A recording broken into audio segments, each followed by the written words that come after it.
What was the name of the party?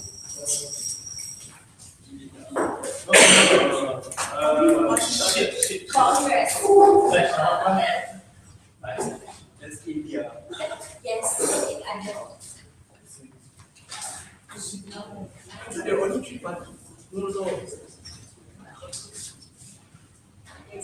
I know the leader's name. I'm not sure the party's name. What is his name?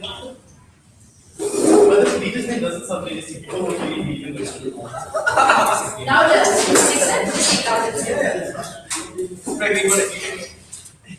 It's cross people after this. It looks like that's a stupid baby. Like, yeah, I Google.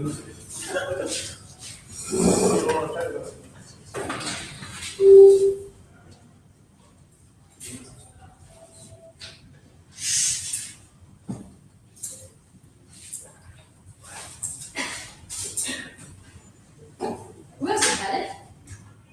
What's that? Oh, yeah,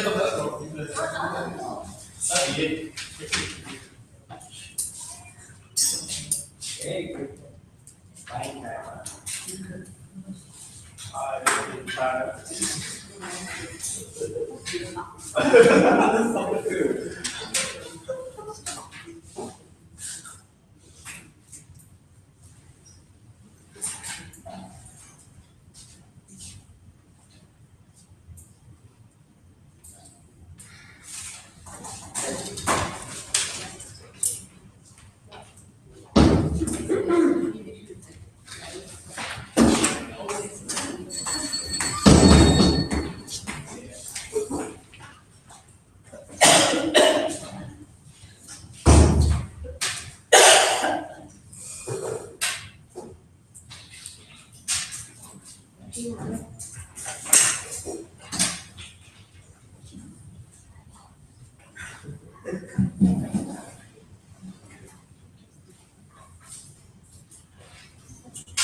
Hi everyone, welcome to round 4. I'm right there, round 4 of tournament. My name is Amrit, and yeah, you guys are all the positions. Prime Minister, sit here. Yeah.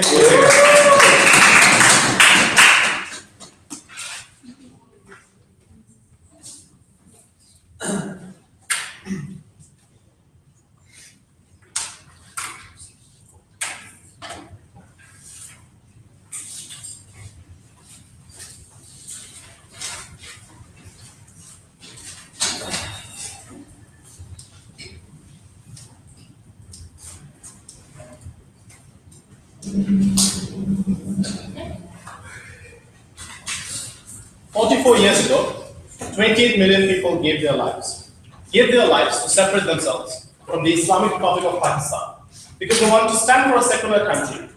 And that country, ladies and gentlemen, is being dissipated today because of the ignorance of the IIUM government. I'm going to give you 2 things. First, trust me, there's more to 2 things.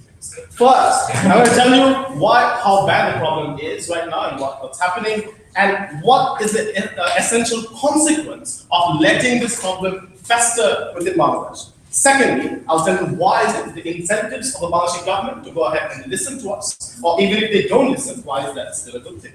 First of all, in terms of what is happening.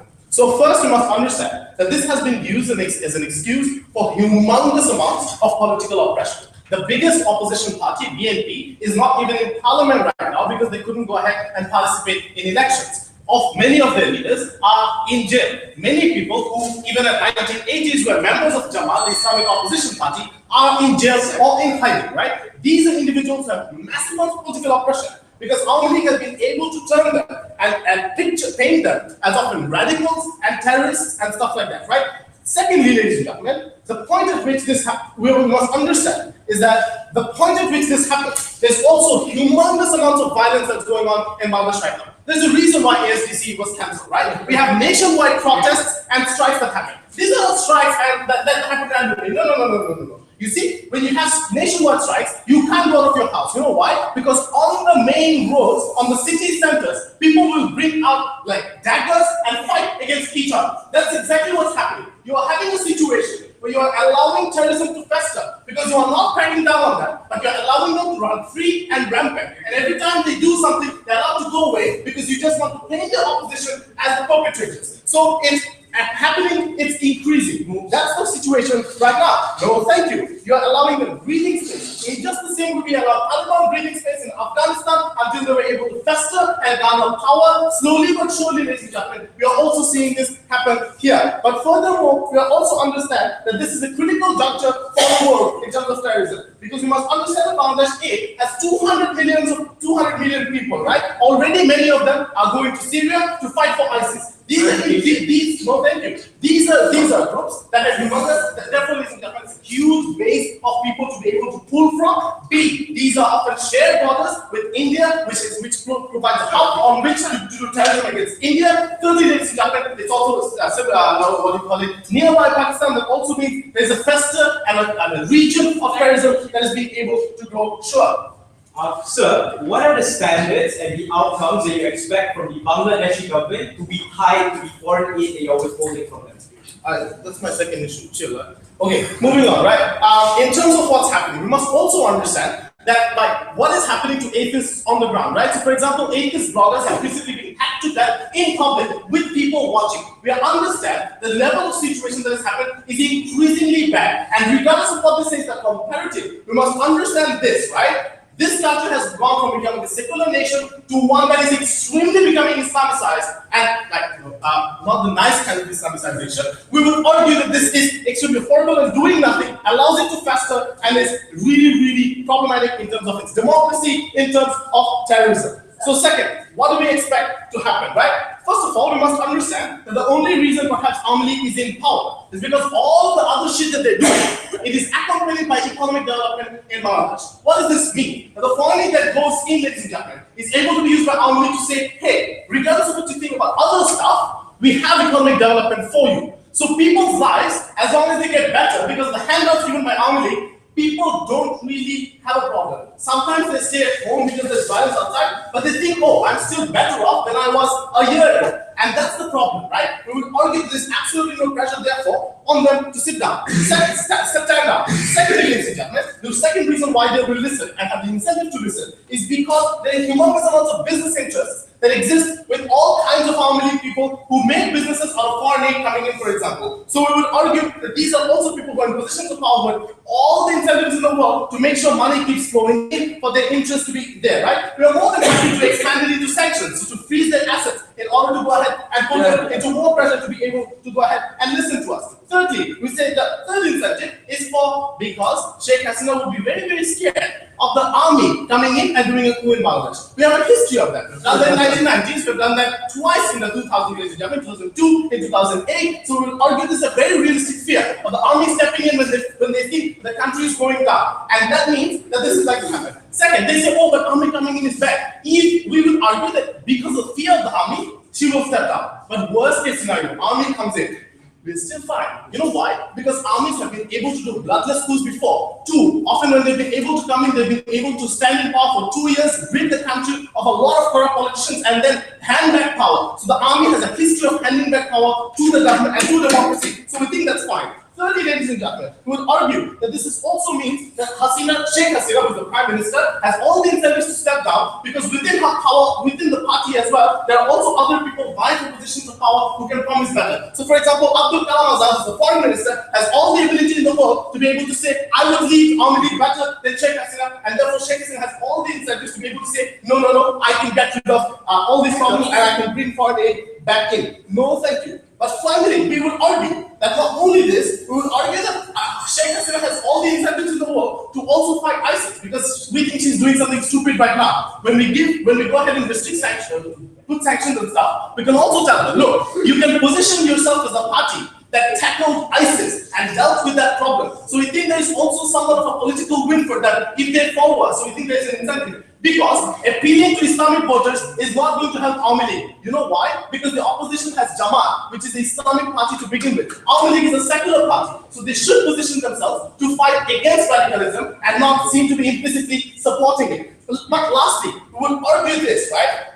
So given all of those incentives that they can never take down, we will also argue that Jamaat is a party, the point at which you try to paint it as radicalist and you politically oppress them, that creates all the incentives to the world for Jamaat to keep on becoming actually radical. This happened in the 1980s after the creation of Bangladesh, when they were being politically oppressed as the anti-Bangladesh party, when they supported Hizbut Tahrir, which was the extremist faction within Bangladesh. These are groups with the point at which you don't allow them political representation and paint them as radicalists. When they feel like they have no other voice, they actually turn to radicalism. We also see terrorists like Bangla Pai in 2001 being able to go ahead and oppress Bangladesh with humongous amounts of bombings. Back then, we would argue that you shouldn't be able to push them this way. For the humongous amount of matter that I've just come, we will. Alright,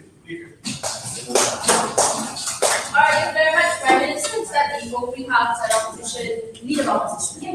Thank you. I think it's three switch.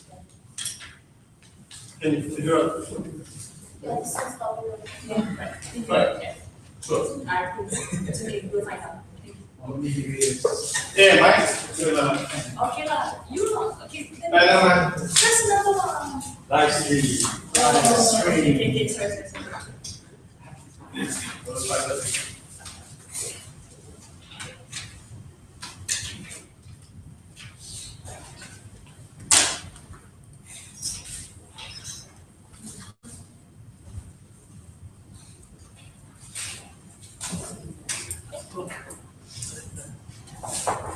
To opening government, I say that just because you macadam a lot of shit in this debate does not mean you were able to win this debate on the principle on why we need to withhold foreign aid, ladies and gentlemen. Because we asked early on in a point of information, what is the standard that are willing to attach to the Bangladesh government, as well as what is the outcome of goals that are willing to employ in order to ensure there is an end goal that translates to the way in which we deal with ISIS in that country, ladies and gentlemen.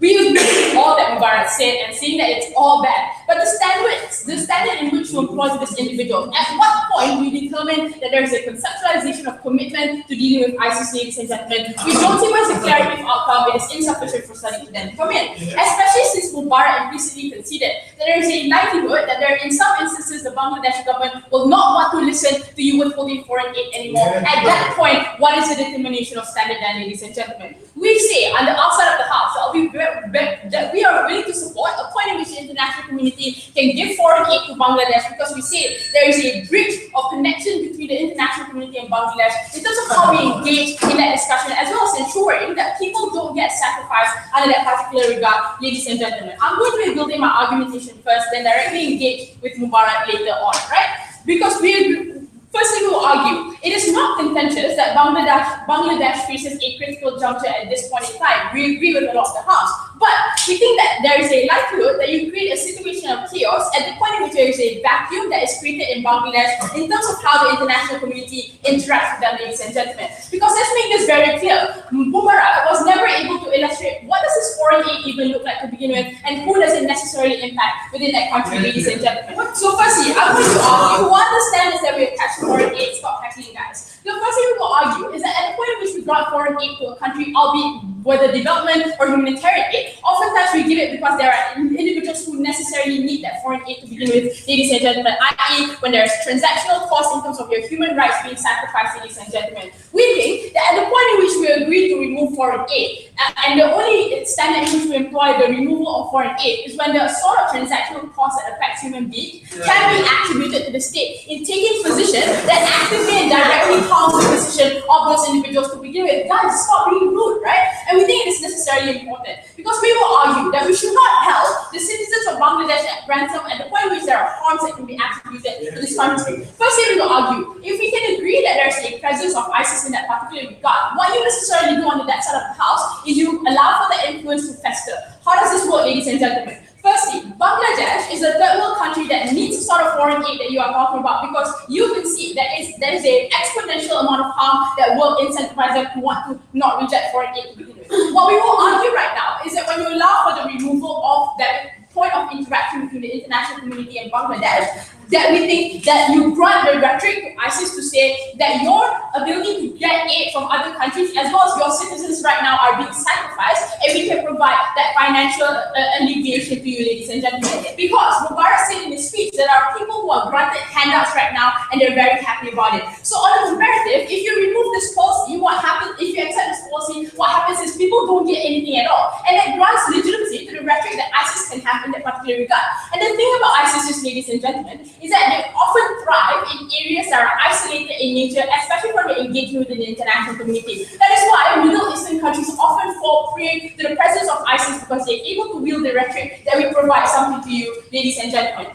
We will argue in Bangladesh that it's already trends to show that the state is willing to engage in dealing with extremism within that particular regard. 3 points of example. Firstly, when they banned the militant Islamist group recently, the Ansarullah Bangladesh, which kills secular politicians, ladies and gentlemen. But when Sheikh Hasina vetoed the Islamist bill to outlaw the criticism of Islam because they say that a religion should not be exempted for criticism. Or when Abdul Karim Mullah was sentenced to death for crimes against humanity for extremism, ladies and gentlemen. All these positions show that Bangladesh is taking a trend of moderation and are willing to engage in ensuring that extremism does not fester in Bangladesh. What you do right now is that there's no check in the way in which we engage with them, ladies and gentlemen. Secondly, we will argue that the ability for you to want to engage in the state and telling them that sometimes you are wrong in the positions in which you are targeting individuals. Because we will argue, the reason why Bangladesh might not want to accept the evidence that is presented to them isn't because they're in cahoots with ISIS, therefore being complicit under your particular model. There is a very legitimate position that Bangladesh can take, that sometimes the presence of ISIS presents a sort of presents a harm onto my country, and I can legitimately feel fear and not want to accept there is a problem that exists within my country. That I can say and not that I can acknowledge that it is a problem, but I can admit that the sort of harms that are being perpetrated cannot be directly targeted to ISIS, ladies and gentlemen. We think that sometimes states can feel fear, and at this point, how do you then best engage in telling the state that your fear is legitimate? Here's how we help you. We provide aid to ensure that you can systematically deal with ISIS, ladies and gentlemen. At this point, if you don't accept or if you allow for the withdrawal of foreign aid, which means that the sort of incentive structures for Bangladesh to want to funnel their finite resources in dealing with ISIS becomes a lot more limited, because they lose the ability to utilize that funding necessarily, ladies and gentlemen. So, secondly, and thirdly, I'm going to argue why you disproportionately target people and how it limits the ability for international community to engage. I'll take Sarah.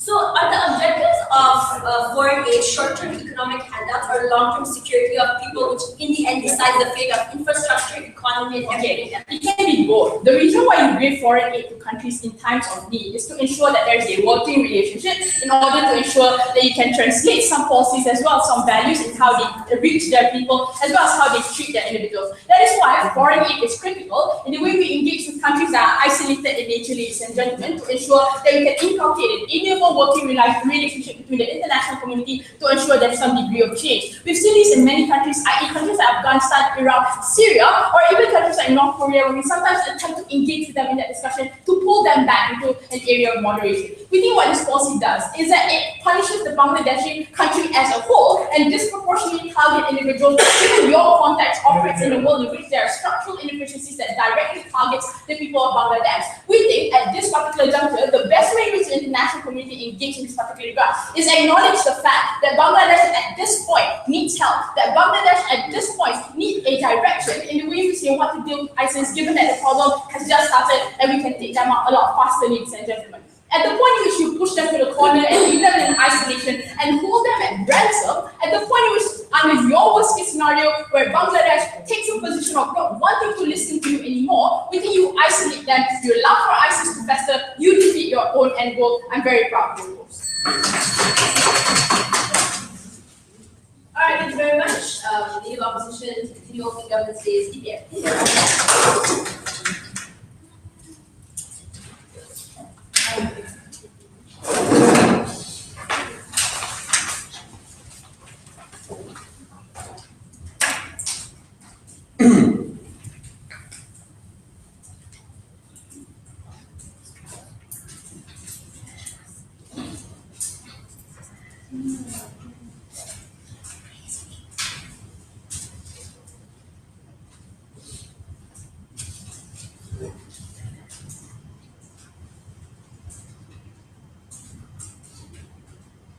what is the context in which this debate takes place? Western governments have given foreign aid for the past 8 years, and yet actions cracking down the spread of terrorism and Islamization through terrorist actions have rarely been curtailed. It's not a new context. It's a context in which the West has continuously tried to apply open opposition model, but has systematically failed. And this is not a context in which, if this policy is to be passed, Sheikh Hasina and Awami League can simply ignore Western pressure. Especially when opening opposition gives you a 1-minute argument showing why the Bangladeshi government is so desperate and dependent on their foreign aid. That the vast majority of cases, what's more likely to happen is that they will bow down at a very short period of time, and the violence which you talk about will not happen. Like what has happened in a myriad of other countries, essentially the foreign aid that we pulled out, often they do not prolong the conflict. At best, ladies and gentlemen, it only lasts for a couple of months. And I think that's the most probable context in this debate. No. Couple points of rebuttal before my extension. Firstly, they wanted to deal with this technical part of the debate. What's the standard of which the Bangladeshi government must act? I do not want to give you a PhD thesis. I think there's an international standard. If there's sufficient crackdowns, it's not tokenistic, I think that's fine. Then it told us, but guys, at times the Bangladeshi state cannot deal with terrorist actions when they have limited resources. Why? We are very happy to provide assistance and monetary resources. The problem under status quo is that even though after we supply massive resources, that resources is funneled to further suppress the opposition party, which is legitimate and democratic, ladies and gentlemen, or it's often used to further violence on the ground, which in and of itself creates desperation and push people into terrorism to begin with. The next thing which he told us, and this is a legitimate point, that poverty has a direct correlation with radicalism. Two responses. One, that's not necessarily true. Notice how Osama bin Laden was one of the most richest persons in the Middle East and yet still perpetrated the craziest regime. In the context of Bangladesh, as Mubarak has told you, from the 1950s, Bangladesh was one of the most secular countries, and even is going to be gradually richer, yet terrorism has increased as the country gets richer. What's the conclusion to that context? It means that the correlation contextualized to Bangladesh is not of money, but it's based on ideological interest and affiliation with terrorism, and not money-based terrorism like what happens in the Middle East. You miss the critical context in this debate. No. But second is, even if I'm to accede to that context, we think that terrorism is strongest if it is based on an ideological belief. If you do not curtail that belief, when every day I go to the madrasa, I learn about this, and every day, ladies and gentlemen, that belief festers in me, it's almost impossible for you to uproot it in a day or two. What's the comparison? If it's money-based belief, it's really easy for you to uproot it. You can give them money after the Bangladeshi government has cracked down these terrorist organizations. What's the conclusion? The comparative is an ideological-based belief of terrorism is immensely hard to uproot, but a money-based belief can be changed once money comes in. We think that's the comparative which we're able to provide. No. The next thing you say is this ridiculous assertion that Awami League has pushed for change. They mentioned Abdul Qadir. Like, please listen, you can check this Abdul Qadir. Abdul Qadir is the leader of Jamaat Islamiyah, a legitimate opposition party which was framed, pushed to the gallows to be killed to break down the opposition, almost similar to Anwar Ibrahim to begin with. They point the Islamic Party, that's the Islamic Party, the freaking opposition party to begin with. They're not radical. Do you know why they are forced to become radical? Because Mubarak's argument that you did not talk about. You push them to the corner of desperation. You push them to a self-fulfilling prophecy. We see that they are terrorists, there's nowhere else to go, that they're so desperate that they are forced to align themselves with terrorist elements because the democratic government has ditched them, even though they're not truly democratic. But, like seriously, the motion states that the Bangladeshi government has failed to curtail terrorism. Obviously, this debate is here because of the omission which has happened to begin with. You cannot buy that context. No. First clash. When can we retract foreign aid? They give us this standard. They say foreign aid can only be withdrawn when we can attribute the fault to the government. I think that's ignorant to what Mubarak told you. One, the government is an active complicit in political oppression and corruption has happened for the past 20 years. Second, Mubarak already told that nationwide violence is fomented by the government to begin with. I want to nuance the breathing spaces. The problem with breathing spaces, ladies and gentlemen, is that it's immensely hard for you to curtail terrorism when terrorism has expanded for the first few years. Because once these people gain more numbers, gain more recruits, once their ideological belief is deeply rooted in themselves, especially when Bangladesh doesn't have that big of a military, ladies and gentlemen, once you acknowledge this is a big threat 5 years down the road, it's immensely difficult for you to uproot that threat because that threat is exceptionally powerful to begin with. Yes. If the Bangladeshi government is so flagrantly using a foreign aid to oppress the opposition party without fear of controversy, what's the incentive structure to want to change under your side then? Second clash in this debate. Why will the Bangladeshi government listen? Why you yourself conceded that the Bangladeshi government desperately needs foreign aid? Why is this so? 4 reasons. 1.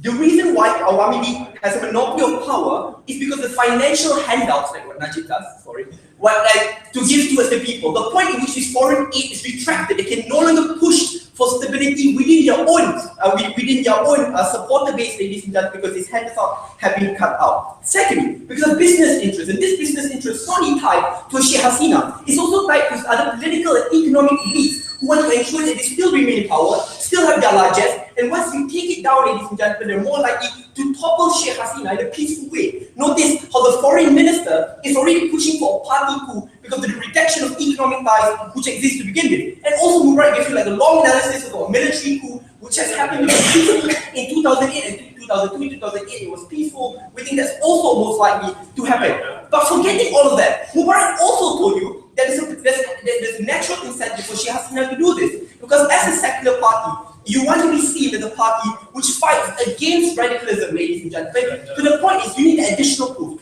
And that additional push comes in terms of the reduction of that foreign aid. We think that's something which is critical. What is the comparative in this debate, ladies and gentlemen? One thing which must be clear is that we have been trying to do, this policy has been tried and failed consistently. But more importantly, if they really want to talk about the spread of violence, I do not know how much worse can get than status quo. This is the context in which sanctions will be applied, foreign aid will be reducted, and it will last for a very short period of time because the Bangladeshi government is dependent and needs it a lot. We do not want more opposition parties who are pushed to the corner of desperation to align themselves with more terrorist forces, which makes it almost impossible for us to bring Bangladesh out. I'm very happy to propose.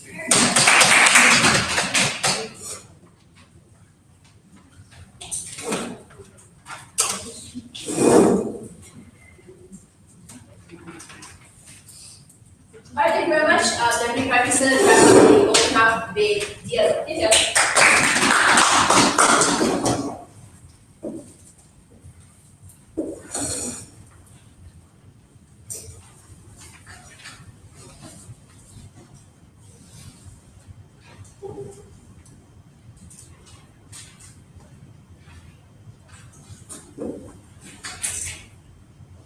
This debate is necessarily about the effect and the view of which the Bangladeshi government looks at when we remove the foreign aid from them and the reactions to this sort of policy. Essentially, we think that side-opening government is guilty of being too convenient at times. For simply telling you, in instances in their speech, that these Bangladeshi governments have been stubborn and have been unaccountable for the way they've been using this aid, but immediately under their position, immediately everything will be fine. The moment they fear a coup, or the moment they fear that businesses will immediately be retracted from them.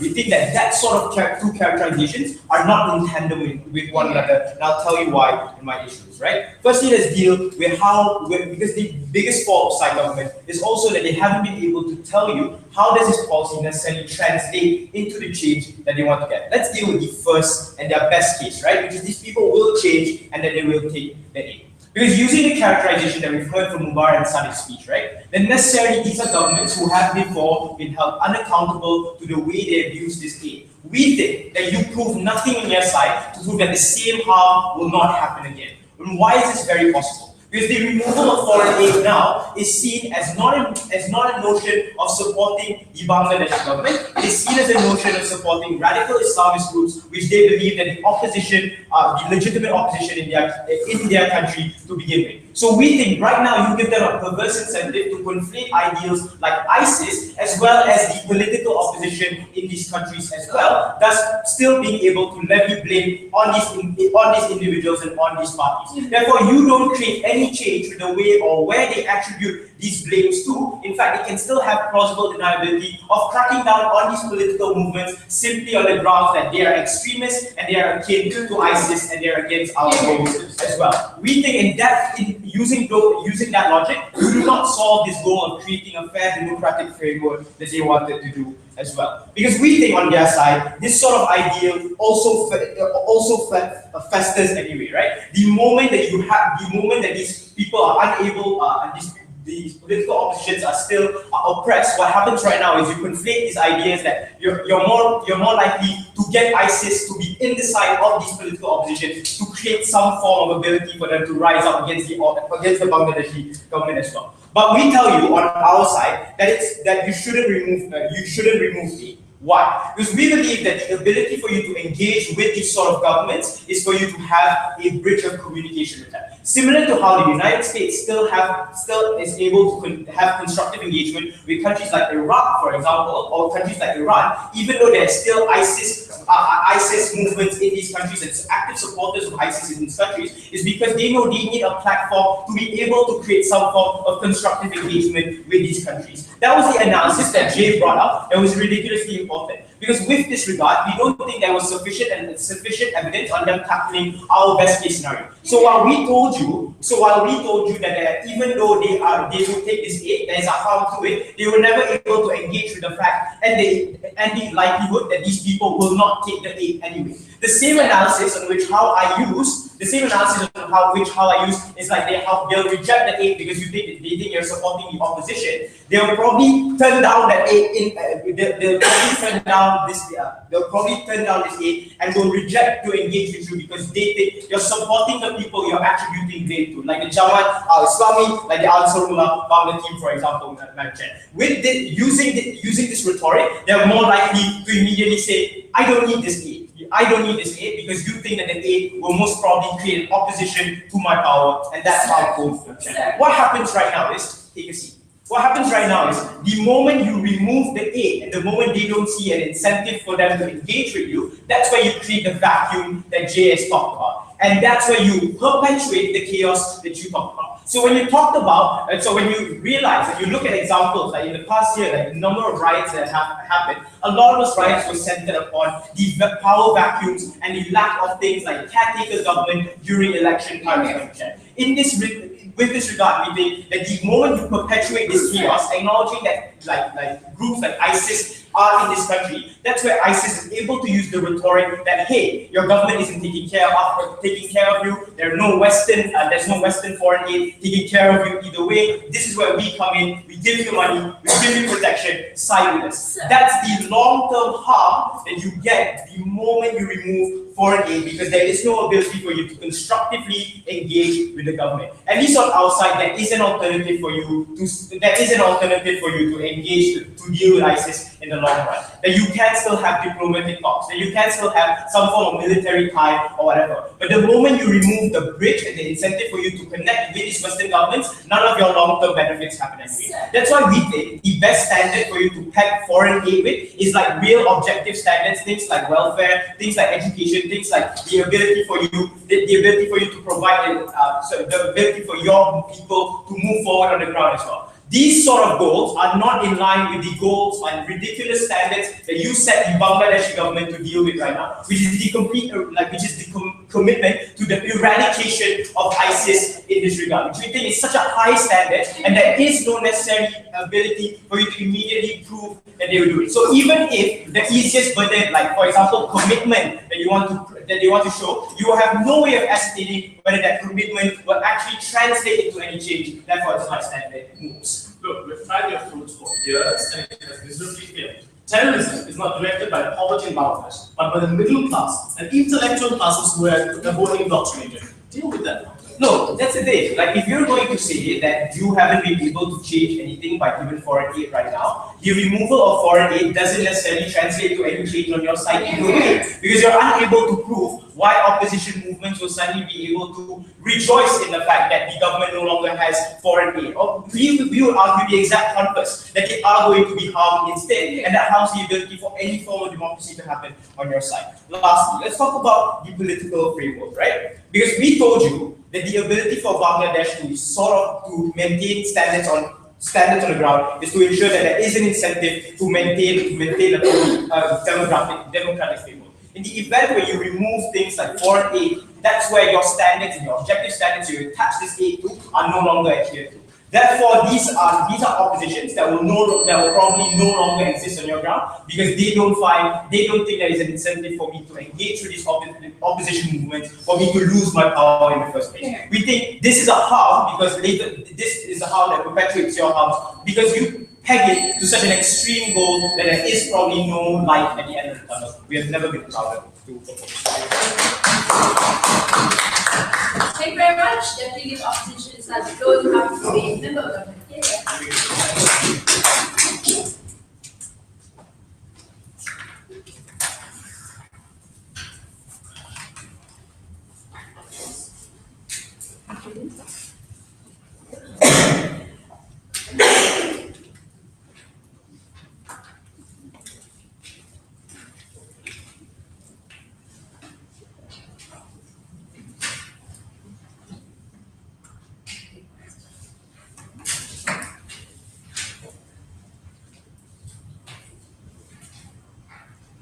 My mother always told me, in order to solve a problem, you need to admit there is a problem. My mother probably should have a one-on-one sit down with the Bangladeshi government because apparently they are unable to admit to the public that the primary problem that is starting up in their country is due to ISIS and not because of the opposition. And until we push them to do that, trust me when I say they won't. So in my speech, I'll be talking about how we better eradicate ISIS based on two questions. Number one, how we actually create awareness in the society for them to better make an informed choice. And secondly, how your side of the House validates the ISIS rhetoric that secular governments can never be trusted. Before that, several rebuttals. First off, what we heard from opposition was that, well, basically when people have no aid, they will be desperate, they'll be hurting, and this legitimizes the ISIS rhetoric that the West is the enemy. No, clearly we're talking about a world where we are withholding aid because we have evidence that the Bangladeshi government is not working to fight ISIS. They are falsely accusing the opposition. The people on the ground have evidence and know for a fact that the government is going around falsely accusing the opposition and doing what they can with their own laws, of which they are enforcing through a corrupted manner, to go ahead and oppress individuals who are members of the opposition and trying to make excuses by saying the reason why we're doing this is because the opposition are not just oppressing people on the ground, but as well as tourists who are members of other citizens coming into our country. But secondly, for you to say that having money means that you're probably not going to join ISIS is probably the biggest lie I've heard in this debate. Tell that to the Australians and the Europeans who left their wealth to go ahead and join ISIS. The reason why the ISIS rhetoric is very much functional is when ISIS gets to tell individuals that your governments can no longer be trusted, that the only one that you should be devoting yourself to that can give you the light of day is the caliph. That is what you need to deal with. Secondly, they told us that Bangladesh has a natural incentive to moderate. There are precedents of prosecuting extremists. True, but they only do that when it's convenient to them. What they do is that they meddle a lot of the times as to what their political interests are according to, and intertwining it with like fighting against the terrorists. When it's convenient for them, they do it. But whenever they realize that this is an opportunity not taken up for us to validate our position of power in politics, they don't do it. And that's exactly what we want to do. Do not allow them to take political opportunities and not allow the Bangladeshi government to become opportunists, right? But thirdly, they said, well, now there will be no political will to engage in diplomatic talks because there's no constructive matter. This is ridiculous, guys. I feel like I just need to tell you what the diplomatic now looks like in your own state. It literally will be the other countries telling Bangladesh, hi guys, there is ISIS in your country, here's some money, please do something about it. Bangladeshi government, okay. That's it, right? Like literally, you don't have a bargaining chip in order to validate and hold power and tell them to actually do something in the event that you don't compromise and actually make efforts towards doing this. And the most ridiculous, I'm sorry, I'm saying ridiculous so many times because that is literally how their case is like. No. What they told you was that, well, with the aid, they are better able to fight ISIS. They can fight intelligence. Guys, that's what we're saying, right? Use the aid to go ahead and commit yourself to fighting against ISIS. The problem now is that you're not using that aid to commit to ISIS. Instead, you're using it to go and flourish your pockets. On top of that, falsely accusing the opposition for the problems that is happening in status quo. We want to give you aid if you can actual way where you are not falsely identifying what the problem is and using that money to probably identify individuals, investigate, to go ahead and hack if it's necessary. Do whatever means that are possible for you to show that there is an active effort as a government to go ahead and put law enforcement. And quite frankly, the first step really isn't difficult. It's for you to, rather than go out and find the opposition, probably go and find the actual person that lynched the terrorists. No. First question, how are we better eradicate ISIS? First thing is because we think that this creates an awareness in the society. People, many people, right, know that ISIS exists. The unfortunate reality is, many of us don't realize that the problem of ISIS is actually closer to home. A lot of the times we only think that it exists in Syria, Iraq. It's probably not that big of a problem. And the result of this is that we become less aware when we interact with actual extremists that may exist on the ground. Therefore, we are unable to identify whether or not this individual imposes a threat on towards me, my family, and the rest of society, and whether or not we collectively should do something about that individual, whether it's report to him or try and engage and counter his rhetorics. More often than not, we try to justify and think the reason why this person is saying this is not because this person is a terrorist, but probably because it's just a mere principle that a person holds that is merely innocent. It allows individuals to take a step back and actually make that proper calculation as to where this person is coming from. And that's something that we need. Awareness in society so that they don't buy into the narratives and the networking that ISIS usually runs in an innocent manner when they're on the ground. I'll give closing a chance. Can Bangladesh government handle the ISIS problem without publicly announcing it? No, right? I just told you one, we need the awareness of the people on the ground. Secondly is, it's not that this isn't a situation where like, we're not saying anything less. No, this is somebody died, ISIS did it, but we're just going to change that part and say the opposition did it. What that means is that people on the ground now have a wrong identification of what the problem is and create a false sense of security, the point at which they are now pinpointing to the opposition rather than dealing with the actual problem. No. Secondly, is how this validates the ISIS rhetoric that secular governments can't be trusted. OG tells you that if we continue to oppress the opposition, it makes the opposition radical. Closing government tells you a lot more than that, right? Firstly, we tell you that it doesn't just make the group in a vacuum more radical because they feel oppressed. It allows for them to recruit in fence sitters who would have otherwise not known whether or not they want to buy into the government of opposition's rhetoric because they're kind of on the fence of the principle. But the thing about oppression is that it's very visceral to people. Therefore, if before they were unsure, they're more likely to go in and buy into the opposition's rhetoric and allow for the opposition to grow in networking capital and in size, and also on top of that become more radical. But it doesn't just mean that they become radical in a vacuum. It also allows the opposition and sympathizers of the Islamic cause to not also buy into the ISIS rhetoric, right? Because if you notice, one of the forefronters of the driving force of ISIS is not just about the desperation of people, but it's why are you in a state of desperation and why are you being oppressed? It's because your government is secular. And if you read the news, right, that's exactly what ISIS tells you. Is that the reason why we need to take over the world now is because more and more governments are turning secular. But the point at which they can see a precedent and pinpoint that a government that is secular ends up going out and fighting the opposition and are opportunist, exploitative, and Western, and therefore it is bad. That's when individuals not just buy into ISIS, but would have otherwise, now expand in size, also believe in the ISIS rhetoric, and that's what is most harmful. That is the most important thing in this debate. Because if you want to realize, the thing about us and fighting ISIS is not just about giving people money per se without having a bargaining chip behind it, but also telling them that you cannot believe what the rhetorics of the ISIS are because it is simply untrue that secular governments function this way. And the only way in which we can do this is if we tell the Bangladeshi government, if you don't help us, we won't help you in return. It's simple neutralism. For those reasons, I'm proud to propose. All right, thank you very much. Member of Government,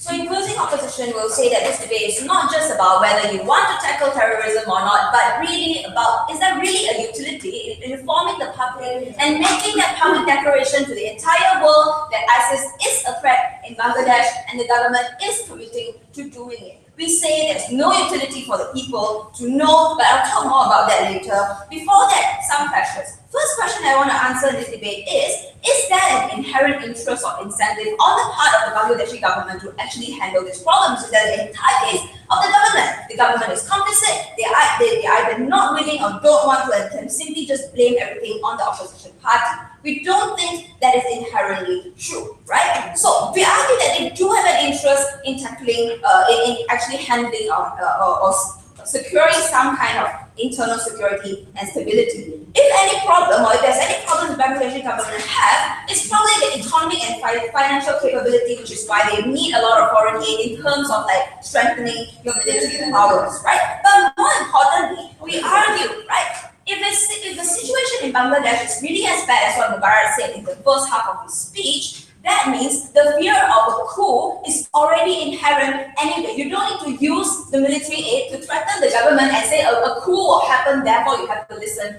to us.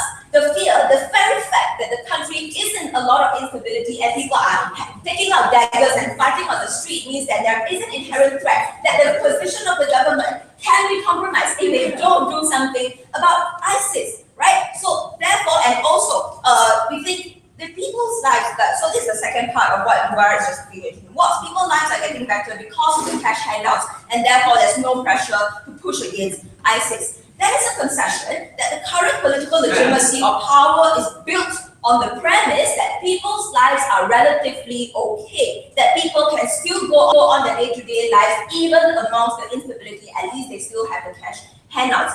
And the government recognizes this. That's why they're giving out those cash handouts. That means they're very well aware that if they stop providing that kind of stability to the people and they stop providing some kind of sense of security, it's very easy for the people to revolt against them. That's why the government has an incentive to secure or to crack down on ISIS. We don't need to dangle this carrot above their heads and say, if you don't do something, we won't give you aid anymore. But no, thank you. Actually, yeah, sure, okay. If the Bangladeshi government has already curtailed ISIS, then we wouldn't need to withdraw foreign aid. That's the motion. No.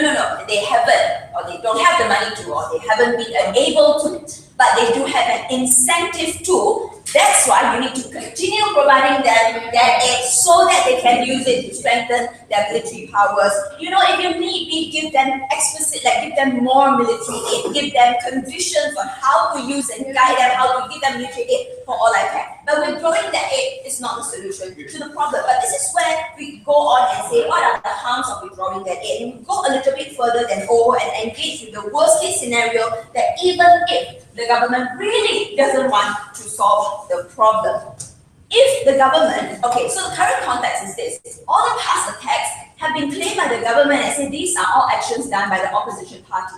But you force them to withdraw that statement, that means the government effectively have to tell the entire nation that we as the government have been lying for all the previous times, and the opposition party are the nice guys. These are the legitimate people. You shouldn't trust us anymore. That is political suicide. So if the government is as bad as you guys make it to be, we argue that even withdrawing the military aid will probably still also be attributed to fault by the opposition party. Something that the opposition party did, and therefore it's not the government's fault. In no case there's an incentive for the government to publicly admit that they have been doing wrong all this while they don't care about their people. No, thank you. Let's talk a bit about the utility of public admission, right? When we talk about this, we will argue that actually it can be a strategic move in not admitting that ISIS is in your borders, because actually you don't need the public to know. The only people that needs to know about these threats are your authorities, are the military, and so forth, right? So this is where we agree with closing government. So they say the public needs to know because there needs to be awareness.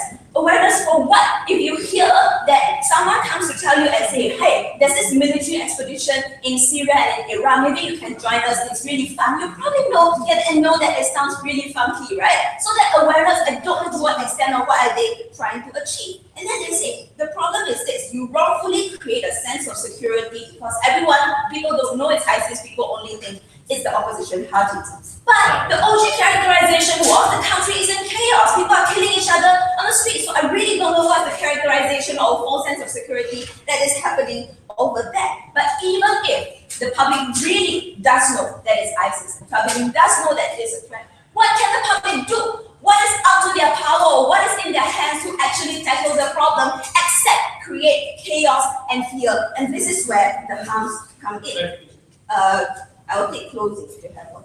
Now, if the individuals don't realize that ISIS is the cause of the lynching, how can they pressure the government to say do something about ISIS rather than pressure them to fight? When I see people dying on the street, I will pressure the government anyway to do something. I don't need to say pressure the government because it's ISIS, right? The inherent anger of seeing violence on the street is enough for that pressure to happen. But really, the difference between thinking that it's an opposition party or thinking that it's ISIS is this. When the people does know that it is ISIS, it creates a lot more fear and a lot more chaos, and this is why we directly clash with closing government. We will argue that the fact that the people feel insecure, or the people feel that they are beholden to aid from the military, from the West to tackle ISIS, this is when people will be incentivized to take up arms by themselves. And this is where rebel groups in Bangladesh, for example, Shanti Bahini is able to, garner that kind of rhetoric and recruit more people and say, hey, we need to join the fight against ISIS because the government is unable to protect us, because ISIS is already in our borders. That makes violence so much worse than if it was just the government solely focusing on the military powers. But we also have to look at some other Islamist militant groups, like other Islamist extremists who might be pro-ISIS that is already in that are in Bangladesh, right? These people, once they know that there is a public admission that ISIS is in Bangladesh, it strengthens their ability, it strengthens their courage to go on and do even more violence and commit even more crimes because they can simply attribute things and claim that they are allies of ISIS and feel good about themselves because they feel strengthened. We think all these things only create more violence in Bangladesh. We are very happy with those. Thank you very much, member of the government.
Foreign aid is effective when you tell people that you're not only deserving of bread and butter on your table, but you're deserving of long-term social justice, democracy, security, and peace within your country, right? I think it's more than just that, and we're the side that tells you how we can actually pressure the current government to ensure security for their people.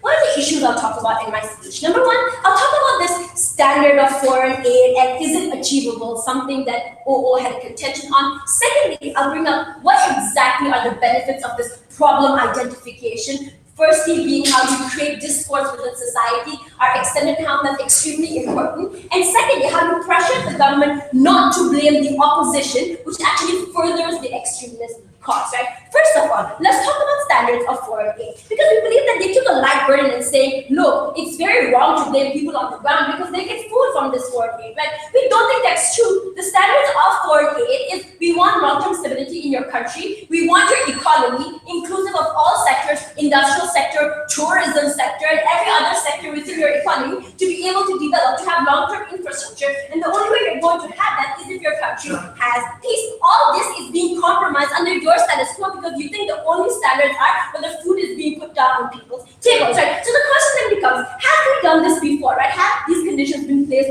on foreign aid and does it work? We've done this lots of times because we think social values should be put forth as conditions. For example, in Iraq, after the US left, a lot of these conditions were placed that the US grants should have people who are from Shia, Sunni, and the Kurdish regime to ensure social integration among people. Those are the conditions which are retracted if you didn't abide by these conditions. Secondly, the Ugandan kill the gay act. Those are the bills after their aid, the elites around the ruling party were forced to question these bills to be able to retract it because their power, the government grants that they were being given, the aid that trickled down to their businesses and their industries were being hurt. Those are the areas in which we've already placed conditions on foreign aid, which just help us to pressure the ruling elite to make changes on the policies that they've had. Therefore, foreign aid is merely not telling people that you can be happy with what you have, but ensuring that you deserve much more than that.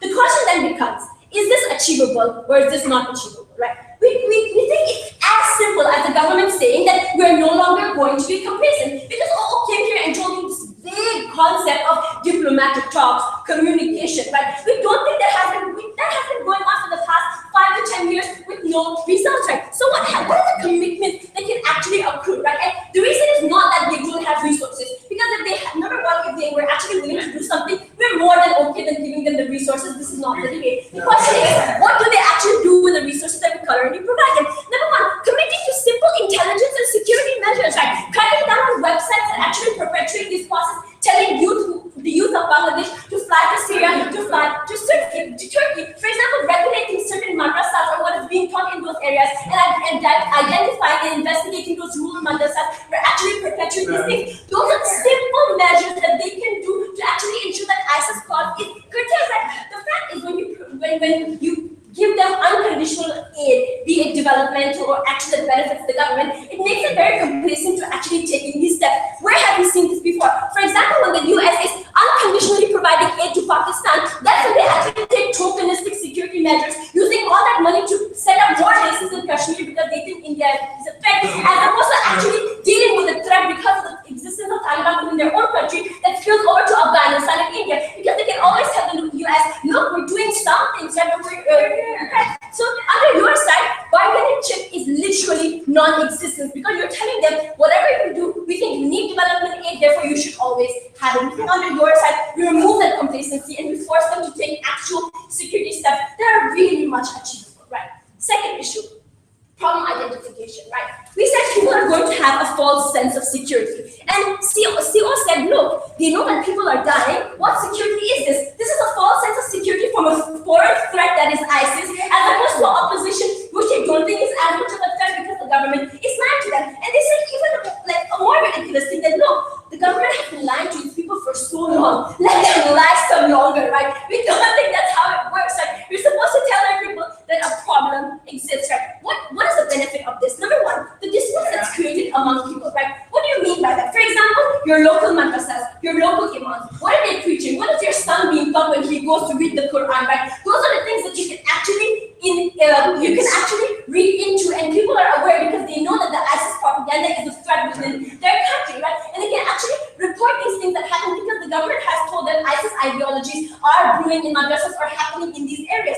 That's the kind of discourse that pushes people and pressures them to actually pressure the democratically elected government to do something other than the government getting away with saying, we're giving you economic development, therefore you should be happy with us. Those are the kind of exclusive pressures that exist under our side when discourse among people exists, right? Because it doesn't happen under status quo. I'll take opening. Nice mechanisms from where, but from the lens of a stubborn Bangladeshi government, this move hurts me and helps my opposition. Why would I listen to you when you place such a high burden on my government now? But your characterization defeats yourself. You said this is a government that is desperate on foreign aid. This is a government that needs the foreign aid. Therefore, they will think, if I'm desperate to have that money, I will listen to the US, which is a major trading and economic partner, and actually needs them in long-term relations. Like, therefore, we think they are going to listen by your own characterization, right? Secondly, right, after what kind of pressures, like after people have discourse and are able to identify that it's not a vague idea of an opposition that is a threat in our country, it's people on the ground who hold these beliefs can force the government to actually take steps into curtailing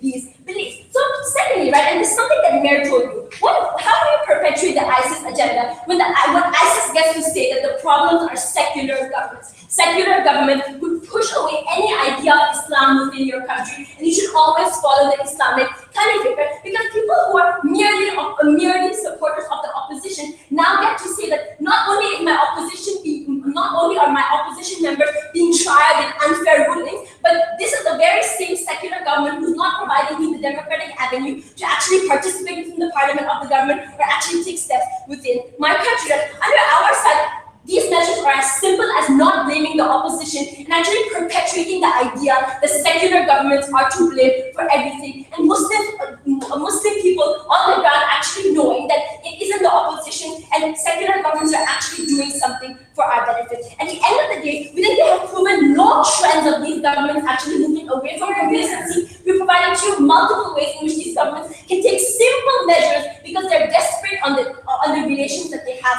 with the US. Alright, so debate at the opposition bench. Opposition bench.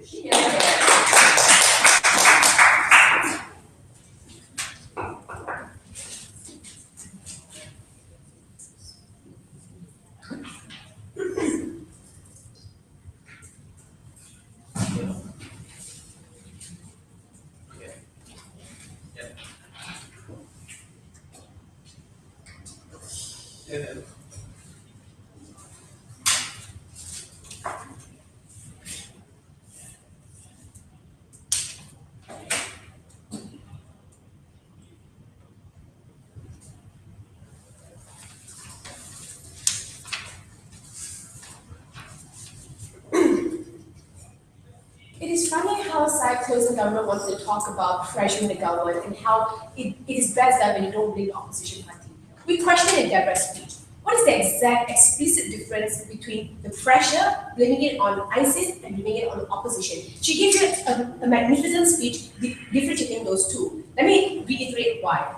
If it's the opposition party, people know that it's an internal problem. Therefore, it can be handled because it's a perception that the government can either clamp down on it or regulate it. However, if you now withdraw that statement and tell people all these while it wasn't the opposition party, it was ISIS and now you have to deal with it, this was the explicit harm coming from Deborah. She told you that once you know it is ISIS, once the government explicitly says that it's an ISIS problem perpetuating in society, that is when people will be fearful because it's an outbound issue, it's an external issue whereby it is unlikely to be handled by the government without the resources when you actually remove this form of aid. Therefore, under their case, it is worse when you tell. Why? No, thank you, not yet. Firstly, because people, the rebel groups in Bangladesh themselves, will take up arms in order to fight ISIS because they see the government as being incapable of handling ISIS. Therefore, to supplement the deficiency of the government, they will now form coalitions, rebel groups to take up arms against ISIS because they think that the only ones who can make change, they're the only ones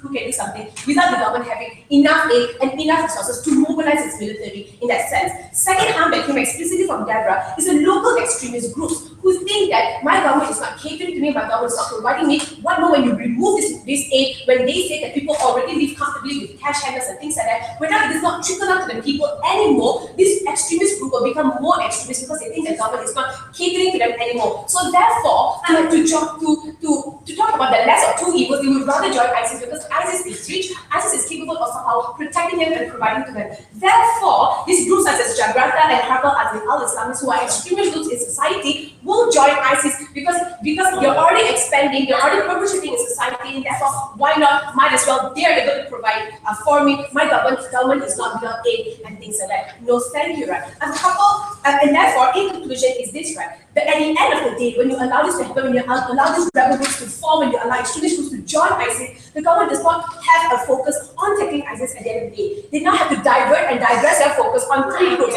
Firstly, to handle the rebel groups, to handle ISIS perpetuating in society, and to handle the extremist groups that are joining ISIS and becoming bigger coalitions or expanding the movement of ISIS, not only to Bangladesh, but to also countries surrounding Bangladesh. No, thank you. I have a couple of rebuttals, then I'll move on to conclude the case and tell you why CO won this case, right? OG talked about how, Bangladesh is now a breeding ground for terrorism, and how if you don't, it's very hard to already operate in that sense, and therefore they want this form of natural change that the government with aid in the previous years have not done anything, but now when you remove aid, the government will somehow be incentivized to do something because, they have all the resources according to OG, right? Exactly, right?